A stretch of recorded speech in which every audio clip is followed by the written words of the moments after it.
Teman-teman, ketemu lagi dengan Pak Dekarno.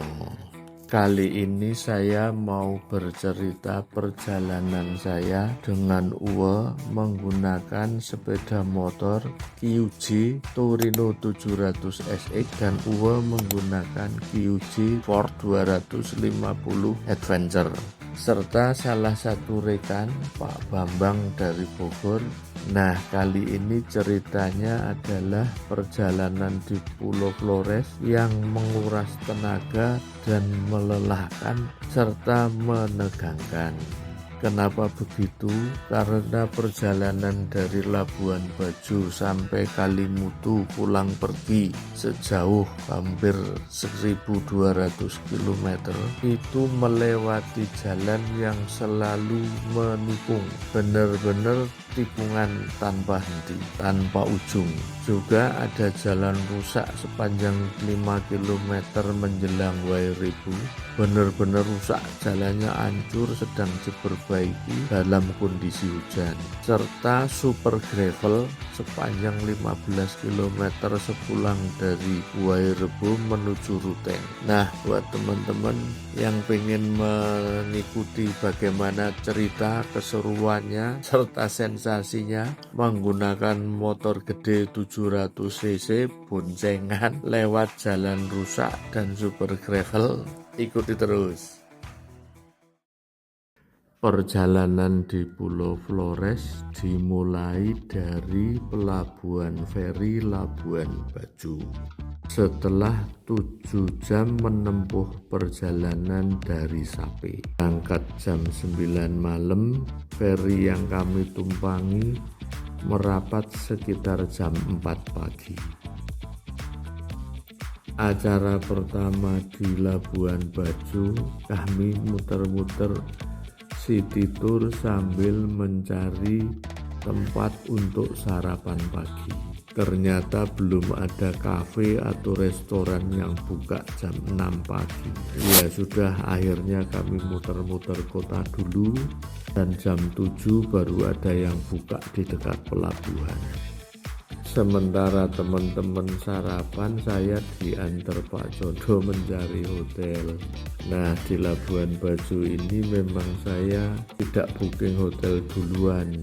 Kenapa begitu? Karena kadang-kadang jadwal feri itu bisa terhambat karena cuaca. Jadi saya nggak mau mengambil risiko, udah booking hotel, udah bayar, tapi ferinya nggak jalan. Nah, setelah sarapan akhirnya kami menuju hotel dan istirahat setelah 8 hari menempuh perjalanan dari Bali, Lombok, dan Sumbawa. Jadi acara hari ini kami cuma istirahat di hotel, kemudian laundry pakaian, ditutup dengan makan malam di pelabuhan. Di situ banyak ikan bakar. Ini masukan buat teman-teman ya, kalau makan ikan bakar di dekat pelabuhan feri Labuan Bajo sebaiknya memastikan harganya dulu. Di situ kita bisa menawar. Sebetulnya hal seperti ini kurang bagus untuk turisme ya. Sebaiknya pedagang di situ itu membuat standar harga kemudian ditulis di menunya. Nah, hari kedua di Labuan Bajo atau hari 10 perjalanan kami sejak dari Bali, saya sama Uwe melakukan one day trip menuju Kepulauan Komodo. Sementara istri saya karena badannya sedikit kurang enak memilih untuk istirahat. Sedangkan Pak Bambang dan istri karena sudah pernah one day trip, mereka memilih untuk city tour, nggak tahu jalan-jalan kemana. Cerita soal one day trip ya, kalau kita rombongan sampai 8 orang itu lebih bagus sewa speedboat karena kita bisa menentukan lokasi yang akan kita kunjungi, lebih bebas dan biayanya juga lebih murah karena bisa patungan. Nah, kalau ikut one day trip itu kita sudah tinggal ikut saja, itinerary-nya sudah ditentukan oleh operator wisata di sana. Yang kedua, kalau kita salah milih travel agent itu harganya bisa beda-beda. Makanya harus pinter-pinter milih travel agent-nya supaya tidak kena tutuk.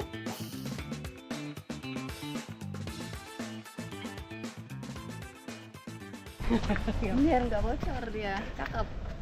Ini kami sampai di Pulau Padar. Nah ini teman-teman kalau naik gunung ya, usahakan jangan berhenti. Jalan pelan-pelan tapi terus saja. Karena kalau berhenti istirahat, otot kaki yang tadinya udah panas, dingin lagi.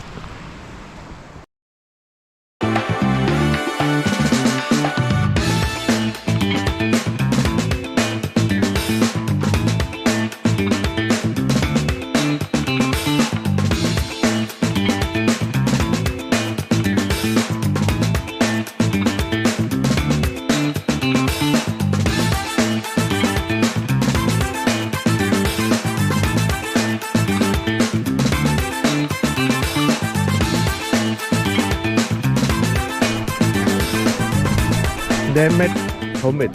They It's not from China. oh. Kayunya kayu apa? Waru, Pak. Hah? Waru. Kayu waru ya? Yang dia tumbuhnya itu cuma di pantai aja. Kalau di pegunungan enggak bisa dia. Nggak bisa ya? Nah, makanya warnanya itu lain pada yang lain. Oh. Karena dia kan campuran air laut. Oke. Dia tumbuhnya. The food from waru wood will grow on the beach. Oh. Bikin itu berapa lama satu? Satu hari kalau yang ukuran segini, kalau full Pak ya. Kalau full itu bisa dapat 2. Dapat 2 ya? Bisa dapat 2. And one day they can make this too. Fish. 2. Yes. Nah, kalau time kalau start pagi Pak. Selamat datang Komodo National Park.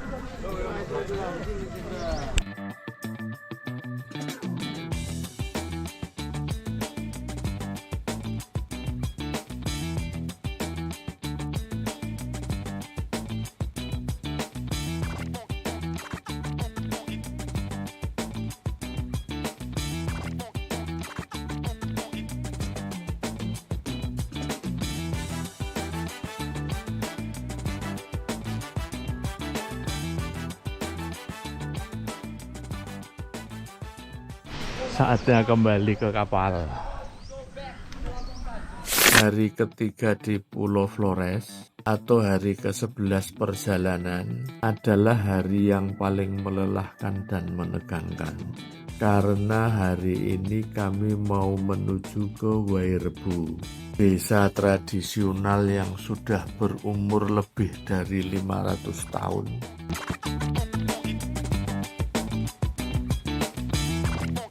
Kami start dari Labuan Bajo menuju Wairebo lewat Lembor.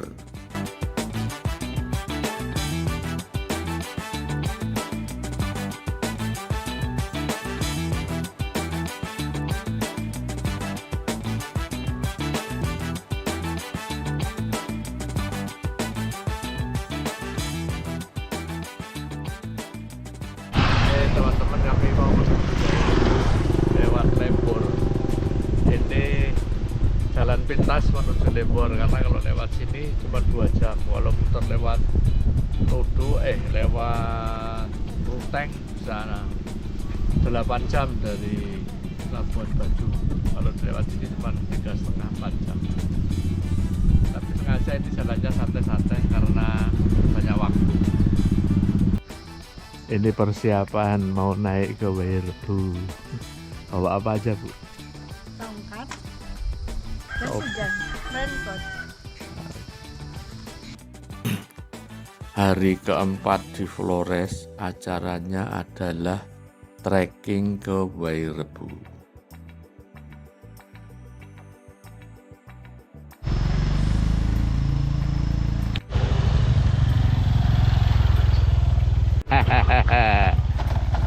Wih, Selamat datang di kawasan hutan Tudu, kampung adat Wairebo. Gimana? Naik taksi gimana? Ojek Pak De. Ojek ya? Ngeri juga. Serem ya jalan. Licin, motornya nggak proper lagi. Normally I say I will never sit behind the motorbike driver. I think this is the second time that I sit behind the driver. I will never do this. Teman-teman, ini kayaknya motor orang kampung sih, orang kampung Wairebo. Dulu nggak ada sekarang. Is this a rainforest? Cannot. Because and broken the forest. Pak Blasius ini asli Wairebo, Pak? Iya Pak, betul. Saya lahir di Wairebo 59 tahun lalu 59. dan orang pertama yang membuka pariwisata Wairebo Oh, sejak iya. 23 tahun lalu. 23 tahun. Ya, saya generasi ke-19 Pak. Mantap. Gimana Bu Anggi? Saya mau tanya Pak Blasius. Ya. Pak Blasius, ini kita baru lewatin pos 2. Ya. Ke atas masih jauh kah? Ya, sudah dekat Bu. Ya, sudah dekat lah. Paling Ya. lagi kalau sudah pos 2 lagi 6 pos lah Bu. Don't trust him. Don't trust him. Kalau orang motor ngomongnya 2 tikungan lagi, Iya, iya, kanan iya. sama kiri doang. Iya, Pak. Ya, 2 tikungan saja Pak, kiri kanan. Trust him. Siap.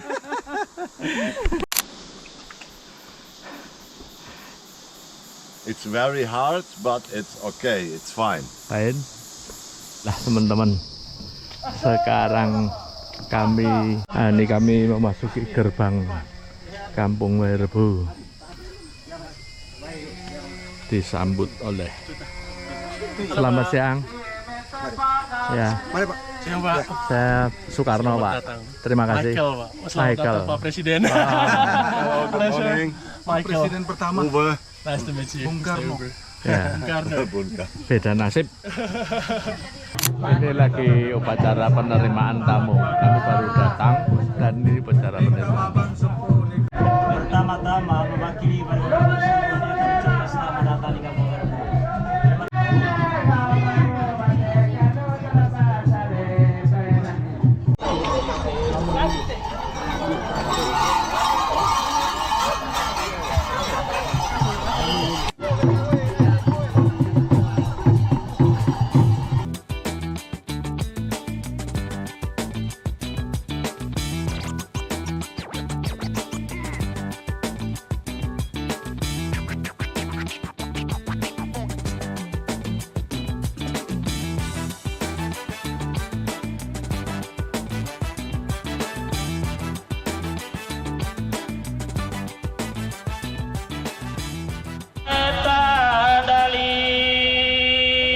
Ini suasana mereka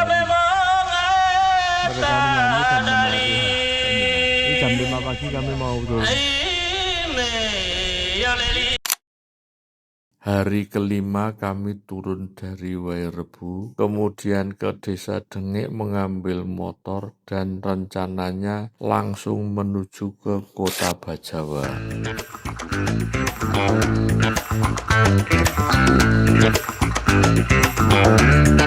Perjalanan dari Wairebo ke Bajawa diwarnai dengan terlepasnya Pak Bambang dari rombongan. Ini pelajaran buat teman-teman ya. Walaupun hari-hari sebelumnya sudah selalu beriringan, maka setiap pagi tetap harus diadakan briefing tentang rencana perjalanan hari itu mau lewat mana. Setelah kumpul, kami berangkat lagi dari Ruteng menuju Bajawa. Ada 5 pompa bensin saya lewatin sampai di Borong itu tidak ada BBM. Akhirnya di Borong kami beli eceran, lanjut ke Bajawa dan sekitar jam 7 malam kami tiba di Bajawa. Ketemu Om Jeffrey Bajawa. Ternyata dia pakai Kiji juga. SRV 250 ya? Iya. Ini yang AMT. SRV. Hah? AMT. AMT ya? Ya. Ini kalau servis kan? Paling ganti oli toh.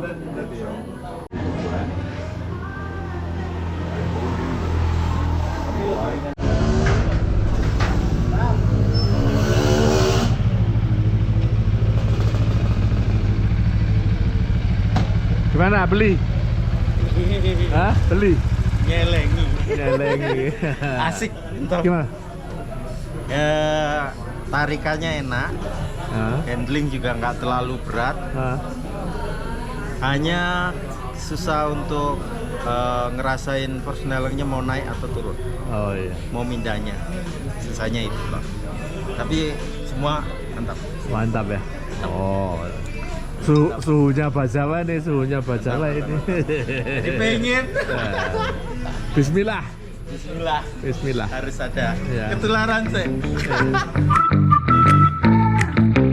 Hari ke-6 di Flores, kami dari Bajawa menuju Kelimutu. Sepanjang perjalanan tidak ada yang istimewa kecuali tikungan.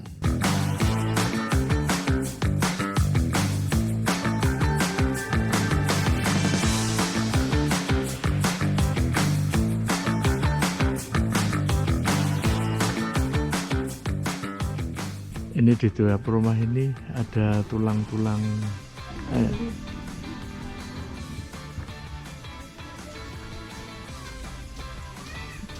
Di sini ada 9 suku. Terus? Ada nama sukunya masing-masing. Ya. Kalau ada rumah kecil itu simbol laki-laki. Oh, di atas itu, Di atas ada manusia.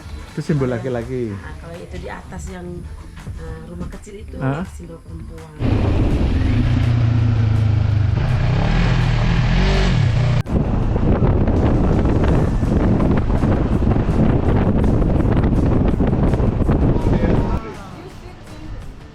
Lagi istirahat di Batu Hijau namanya restoran sebelum masuk kota Inti. Ramai banget, banyak yang makan di sini. Lansia. Sore hari kami sampai di Desa Moni. Ini desa terakhir sebelum naik ke Kelimutu. Ini Gunung Kelimutu, di belakang ini Gunung Kelimutu, kami mau ke sana. Kira-kira 15-20 menit lagi ke Desa Moni. Ini penginapan kami di Kelimutu, di Desa Moni. Persiapan mau ke Kelimutu. Kalau Kelimutu itu nonton sunrise, jadi ini jam 4 pagi, kami siap-siap.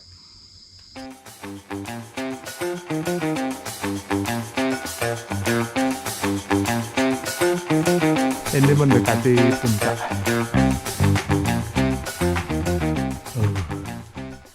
Belum kelihatan. Akhirnya sampai guys. Ini danau. Ini yang keempat saya kesini. Cuma mendung. Mungkin ya. Ini di sini danaunya warnanya lebih gelap. Kalau yang di sana itu Tosca. Ini beda tipis sih, tapi beda warnanya kan. Hijaunya sini lebih muda, sana lebih tua. Ini jalan pulang menuju parkiran. Nggak dapat sunrise-nya tadi, mendung. Berarti kalau ke Kelimutu itu lebih bagusnya kalau musim kemarau. Ke parkiran kami menggunakan jalan yang berbeda. Lebih terjal sini undang-undangannya.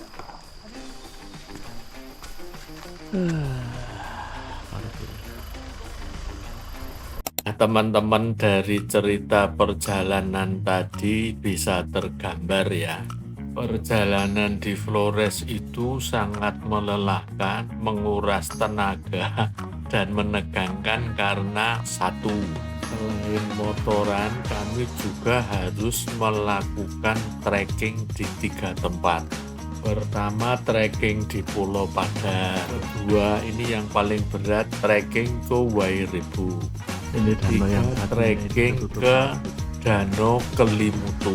Ditambah dengan perjalanan 1200 km pulang pergi itu jalannya nggak ada yang lurus. Ditambah jalan tanah rusak kondisi hujan menjelang Wairebo dan 15 km super gravel dari Wairebo menuju Ruteng. Ini memaksa kita untuk selalu oper prosneleng dan ngerem. Dikit-dikit oper prosneleng, dikit-dikit ngerem. Terus belok kanan, belok kiri. Jadi kita harus menekan sepeda motor atau menahan sepeda motor ketika berbelok sepanjang 1200 km selama 8 hari. Nah, Torino 700 SX dari QJ Motor ini menurut saya sangat nyaman dikendarai di Flores. Diajak belok nurut, ketemu software gravel, shockbreakernya mumpuni, tuas rem, tuas kupling tuh enteng.